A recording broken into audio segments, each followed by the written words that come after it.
Welcome to ராஹோ. நானும் இன்றைக்கி இந்த வீடியோவில் என்ன பார்க்க போகிறேன் பார்த்தீங்கன்னா, அக்ஷய திருதிக்கு வந்து வீட்டில் வந்து நான் ரொம்ப எளிமையாக சாமி கும்பிட்றத பற்றி தான் போடலான்னு வச்சுருந்தேன். பட் இருந்தாலும் எங்கள் வீட்டில் வந்து ஒரு தோடு இருந்துச்சு. ஸோ அதை வச்சு சாமி கும்பிட்டுட்டேன். அந்த தோடு வந்து நாங்கள் ரொம்ப நாளாச்சு வாங்கி, பட் அது போடலை. ஸோ அதனால் அதையும் சாமிகிட்ட வச்சு கும்பிட்டேன். அக்ஷய திருதி அன்னைக்கு போய் நகை வாங்குற அளவுக்குலாம் நாங்கள் கிடையாது. ஸோ எப்பயுமே வந்து உப்பு, மஞ்சள், அப்புறம் வந்து பார்த்திங்கன்னா அரிசி வச்சு நான் தேங்காய் வாழைப்பழம் வச்சு அந்த மாதிரி சாமிக்கு எதாவது நெய்வேத்தியம் செஞ்சு சாமி கும்பிட்டுக்குவேன். எப்பயுமே அக்ஷய திருதிக்கு அந்த மாதிரி செய்வேன். ஏன்னா நமக்கு வந்து அரிசி, உப்பு இது வந்து எப்பயுமே நம்ம வீட்டில் வந்து நிலையா இருந்தாலே நமக்கு போதும் அப்படின்ற மாதிரி தான்.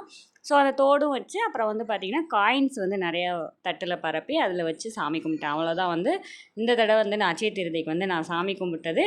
நீங்களாம் வந்து எப்படி வந்து வீட்டில் வந்து அக்ஷய திருதிக்கு சாமி கும்பிடுவீங்க? இன்னும் இதெல்லாம் வைக்கணும் அப்படின்னு சொல்லிட்டு இன்னும் இதெல்லாம் வைக்கலாம்க்கா அப்படின்னு சொல்லி நீங்கள் ஏதாவது பார்த்தீங்கன்னா எனக்கு வந்து கமெண்ட் பண்ணுங்கள். நான் நெக்ஸ்ட் இயர் வந்து கண்டிப்பாக நான் அந்த மாதிரி செய்கிறேன்.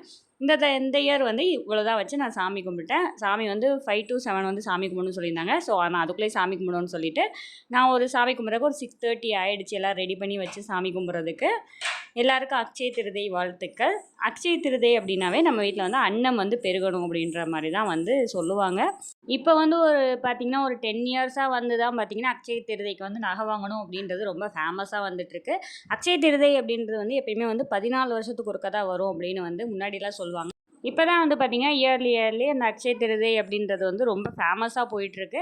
எனக்கு விவரம் தெரிஞ்ச அளவுக்கு அக்ஷய திருதை அப்படின்றது அந்தளவுக்கு எனக்கு தெரியாது. பட் உங்களுக்குலாம் தெரியும், இல்லைக்கா இது வந்து இயர்லி வந்து பண்ணுவாங்க அப்படின்னு தெரிஞ்சிருந்துச்சு அப்படின்னா அதோட ரீசன் என்ன அப்படின்னு சொல்லிட்டு கமெண்ட் பாக்ஸில் கமெண்ட் பண்ணுங்கள். எங்களை பொறுத்தளவுக்கு அக்ஷய திருதைன்னா அந்த அக்ஷய பாத்திரம் இருக்கு இல்லைங்களா, அந்த மாதிரி நம்ம வீட்டில் வந்து அன்னம் குறையாமல் இருந்தால் போதும் அப்படின்ற மாதிரி தான் வந்து பூஜை பண்ணுவாங்க. நான் வந்து இந்த மாதிரி விஷயம்லாம் வந்து பார்த்திங்கன்னா இப்போ நான் 12 இயர்ஸாக தான் அது மேரேஜ் ஆகிட்டு தான் அதெல்லாம் வந்து நான் ஃபாலோ பண்ணிகிட்ருக்கிறேன்.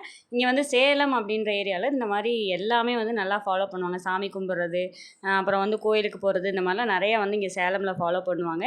ஸோ அதனால நானும் வந்து இதெல்லாம் எனக்கு பிடிச்சிருந்து நானாக ஃபாலோ பண்ண விஷயங்கள் தான். இது போன்ற வீடியோக்கள் தொடர்ந்து பார்க்க நம்ம சேனலை சப்ஸ்கிரைப் பண்ணுங்கள், லைக் பண்ணுங்கள், ஷேர் பண்ணுங்கள். தேங்க்யூ.